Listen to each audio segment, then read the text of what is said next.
Kahit pagod ay di nawawala ang ngiti sa labi ni Catherine. Ngayon lang niya narinig ang halakhak ng papa niya dahil kay Wahlberg. Sa palagay niya ay unti-unting nang naghihilom ang mga sugat. Mahahalikan talaga niya si Walter kapag nakita niya mamaya. Nakaabang na si Walter nang dumating siya. "Good evening, sir," magalang na bati ni Dinah dito. "Good evening." Pakidala na si Wahlberg sa nursery, utos nito kay Dinah. "Nag-dinner ka na ba?" tanong niya. Nagpadala ng kakanin si Mommy at kare-kare. Masayang masaya sila, dahil ipinasunod mo si Wahlberg. Nang dumating daw si Dinah doon ay wala ka. "Saan ka ba nagpunta?" Madilim ang mukhang tanong nito, nang kasabay niyang maglakad patungong kusina. "Kasi ayaw akong tanggapin nila papa noong una. Pauwi na sana ako nang makita ako ni Vernel. Nagkumustahan lang kami." Tumigil ito sa paglalakad, at lumingon sa direksyon niya. "Bukod sa pangungumusta, ano pa ang pinag-usapan ninyo? Sinabi ba niyang mahal ka pa rin niya? Nag-offer ba siya na kukunin kayo ni Wahlberg kapag iniwan ninyo ako?" Sunod-sunod nitong tanong, at hinawakan ang balikat niya, saka idinikit ang galit nitong mukha sa kanya. Napamaang siya. Nakatitig lang siya sa mga mata nito. Di niya alam kung kukumpirmahin ang hula nito o magkakaila. But she couldn't lie to Walter. Not when his face was a few inches from her. Not when his tensioned body was painfully near hers. Pero di rin naman niya iyon maaamin. Ayaw niyang isipin itong ikino-consider niya ang offer ni Vernel. Ngumisi si Walter at hinawakan ang balikat niya. "Tama ako, hindi ba? He still wants you. Bakit hindi ka sumama sa kanya?" Nagsalubong ang kilay niya. Itinataboy ba siya nito? Iyon ba ang hinihintay nitong pagkakataon, para masolo ang anak nila? "Kaibigan ko lang si Vernel. Walang ibang mahalaga sa akin kundi ang anak ko. Mabuti at nag-iisip ka. Oras na umalis ka para sa ibang lalaki, hindi mo na makikita si Wahlberg." At nagdadabog na pumasok sa master's bedroom. Nanlambot siya. Ngayon lang ulit siya pinagbantaan ni Walter ng ganito. Pero hindi siya nagpasindak sa galit nito. "Walter, sinabi ko na sa iyo na pwede kong piliin si Vernel dati pa, pero ikaw ang pinili ko. Kayo ni Wahlberg. Sinabihan ko na si Vernel na mas mabuting humanap siya ng iba. At nakinig ba siya? He'll eventually realize that he deserves someone better. Iba na ang buhay ko ngayon. I have nothing to offer him. Gusto ko lang maging malinaw ang lahat. Pumayag akong dalhin si Wahlberg sa pamilya mo, kahit labag sa loob ko. Ayoko nang maulit ito." Hindi na mauulit, tumingkayad siya at kinintalan ito ng halik sa labi, saka ito niyakap ng mahigpit. "Thank you. Pinasaya mo ang pamilya ko. Di ko pa sila nakitang ganito kasaya sa loob ng mahabang panahon." Naging maamo ang mga mata nito, at nabura ang galit. "Wala nang lolo at lola si Wahlberg sa pamilya ko. Minsan lang naman ito. Baka hindi na maulit. Alam ko pero tinatanaw ko itong malaking utang na loob. Gusto mo ng kape? Ipagtitimpla kita." "Oo naman. You are insane, Evaristo, insane. Bakit kailangan mong sabihin kay Catherine na kapag umalis siya sa poder mo?" In-straight muna ni Walter ang pinakamahal na whiskey sa koleksyon ni Chrysler, bago nagsalita. "I am pissed off with her ardent suitor. Hindi nila makukuha ang mag-ina ko sa akin. Hanggang ngayon ay nanginginig pa rin ang laman niya, dahil malakas ang loob ng Vernel na iyon na tumuntong sa pamamahay niya. Huwag nitong sabihin na ito ang magiging boyfriend dapat ni Catherine, kundi siya dumating sa buhay nito. Titiyakin niya na wala itong magiging hold kay Catherine na kahit ano." Kinuha na nito ang bote ng alak na malapit na niyang maubos. "Anong planong gawin mo kay Catherine? Nakatali lang siya sa iyo. Wala naman siyang mapapala sa iyo, Walter. Kung ako sa kanya, doon na lang ako kay Vernel sasama." Naningkit ang mata niya. Ipagpapalit niya ako doon. Ang pagkakaalam nga niya sa Vernel na iyon, ay problemado sa farm na pag-aari nito sa Bohol dahil sa tagtuyot. Paano nito mapapangalagaan si Wahlberg at Catherine? Nagkibit balikat si Chrysler. Bakit hindi? Siya ay isang napakagalang na tao. Handa pa niyang pakasalan si Catherine kahit ano pang pinagdaanan nito. At kapag naikasal sila, pwede nilang ipetisyon na kunin sa iyo si Wahlberg. May papeles na pinirmahan si Catherine, paalala niya. Hindi nito basta-basta makukuha ang anak niya sa kanya.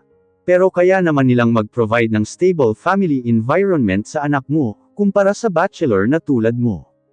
Usaping legal na ito. Kung nakikita ni Chrysler bentahe kung pakakasalan ni Catherine si Vernel, may dahilan siya para kabahan. Hindi pwedeng makasingit ang Vernel na iyon sa buhay ni Catherine. Anong dapat kong gawin para hindi mawala si Wahlberg sa akin? At si Catherine? Pakasalan mo ang ina, at sa iyo siya magpakailanman. Catherine felt refreshed. No, reborn was the right time. Nang nakaraang araw ay nagpa-spa party si Walter para sa kanya, at sa mga kasambahay. Nakangiti agad siya paggising. Saka lang niya na-realize, na mula nang ipanganak niya si Wahlberg, ay hindi na niya naaasikaso ang sarili. Kaya siguro maraming babaeng na-depress pagkapanganak, dahil walang oras para sa sarili, dahil sa pag-aalaga ng mga anak. Being a mother was a full-time job. At mas uunahin pa ng isang ina ang pangangailangan ng anak nito, kaysa sa sarili. Kaya naman na-appreciate niya ang treat na ibinigay nito di lang sa kanya, kundi pati sa mga kasama nila sa bahay. Tumango-tango ito ng pagmasdan siya, habang naghahapunan. You look good. You have no idea. Pakiramdam ko mas gamaan ako ng ilang kilo. Nag-enjoy kaming lahat sa spa party. Thank you. You're welcome. Mukhang good mood din si Walter. Sa palagay niya ay nakatulong nang sabihin niya na sinabi niyang nilinaw niya kay Vernel na wala itong aasahan sa kanya. Iwan mo muna kay Dinah ang pag-aalaga kay Wahlberg ngayon. May pupuntahan tayo. Kumunot ang noo niya. Saan? Isang butik na pipiliin mo ang evening gown mo, saka sa salon mamaya. Nakausap ko na ang dating paboritong designer at salon ng mommy mo. May appointment ka na sa kanila. Gown para saan? Laurel Fundraisers. Regular donor ang Ageless Beauty doon.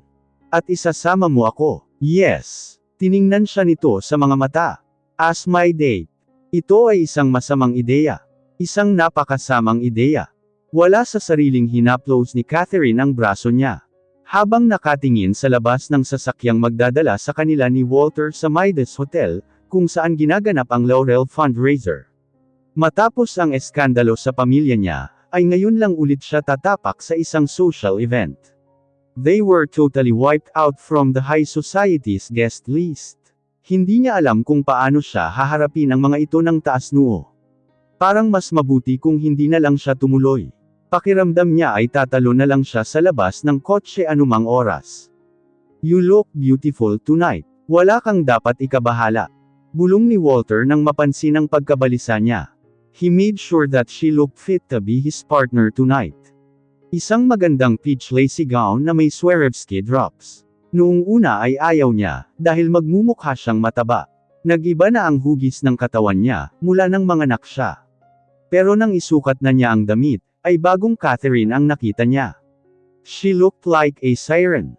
At sa tulong ng mga profesional sa salon, ay nabigyan siya ng classic look. Naka-French bun ang buhok niya, at na-highlight din ng makeup niya ang mata niya. Subalit hindi sapat ang panlabas niyang anyo, para pigilan ang mga usap-usapan. Ano na lang ang iisipin ng mga ito oras, na makita siya kasama si Walter. Sigurado ka na ako ang isasama mong kadate? Tanong niya dito. Hindi ka ba natatakot sa iisipin ng mga tao, kapag nakita nilang kasama mo ako? Bakit naman hindi? Kailan ko ba inisip ang sasabihin ng ibang mga tao? Ihaharap mo ako sa ibang mga tao. I don't think it's wise that people will see us together. Our connection is supposed to be a secret. Saka hindi mo ba iniisip na magkaroon ako ng ibang idea dahil dito? Na baka umasa ako. Catherine, gusto ko lang mag-enjoy ka sa party na ito.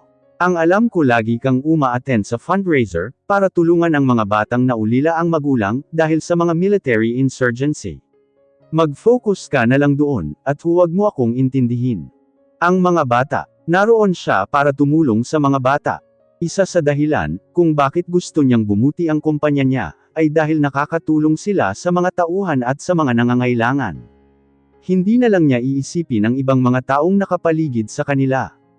Automatiko siyang ngumiti pagbaba ng sasakyan. Nang humawak siya sa braso ni Walter, ay nakadama siya ng kumpiyansa. She'd just count her blessings. Siya ang idinala ni Walter sa party, at hindi kung sino-sinong babae lang. Hindi na siya nito ikinahihiya o itinatago sa publiko. Kahit sa isang gabi lang ihaharap siya nito sa lahat. She could feel the curious stare of the crowd. Nababasa na niya ang iniisip ng mga ito. Anong gayuma ang ipinakain niya kay Walter, at siya ang kadate nito. Masaya silang sinalubong ng head ng fundraiser na si Maureen Laurel. Niyakap siya nito. Hiha, it's good to see you. Nalungkot ako dahil akala ko hindi ka makakarating ngayon. Walter invited me to come here. Thank you for the warm welcome, tita. Nararamdaman niya ang sinseridad nito. Alalahanin mo na ang mama mo ang isa sa pinakamalalapit kong kaibigan. Nasa Europe ako nang malaman ko ang nangyari sa pamilya mo.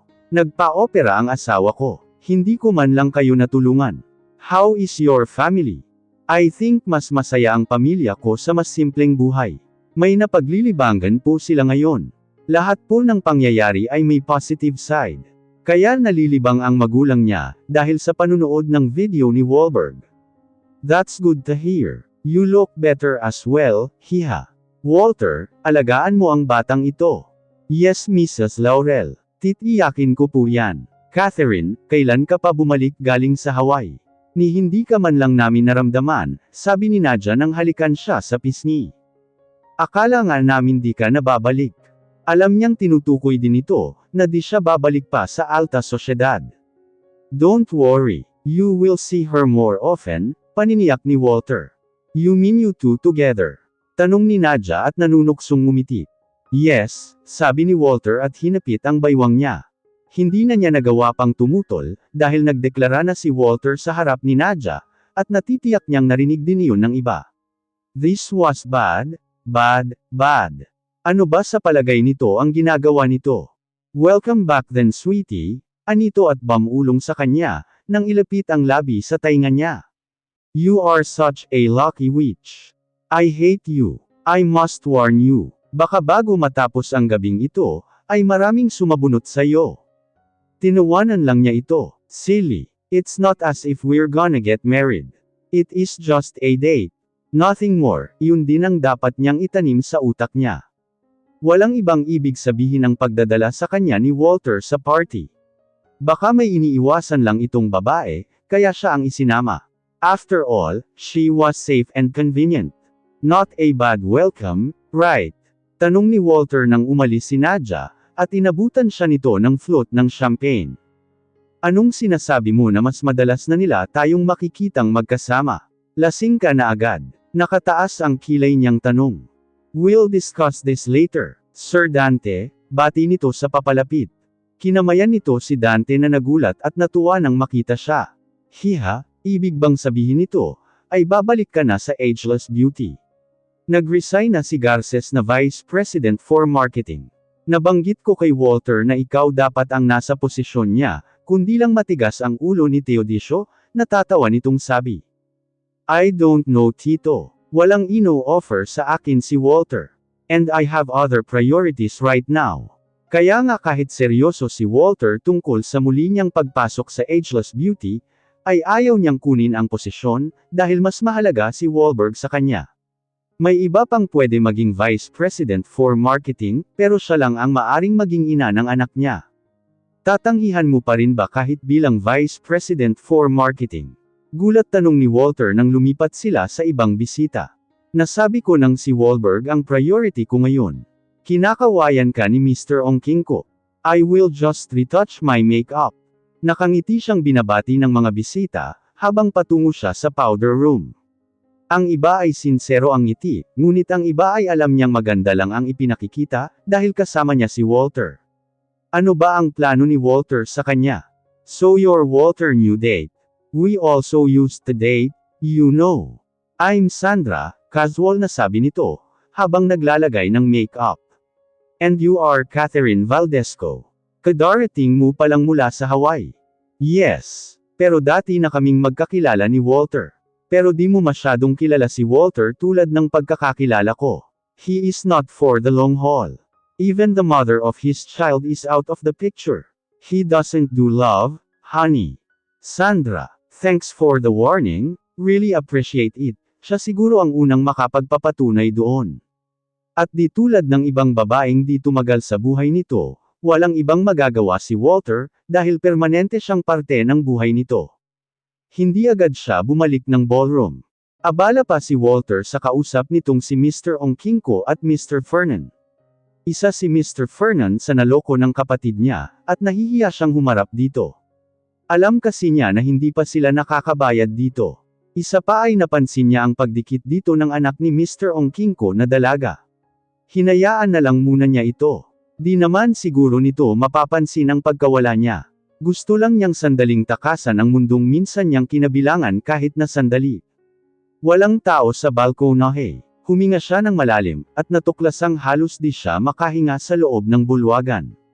Sa kabila ng magandang pagsalubong sa kanya ng ilan, the atmosphere was still stifling. Di na siya kabilang sa mundong iyon. Hindi niya alam kung para saan. Bilang babae ni Walter, she was not exactly his woman anymore.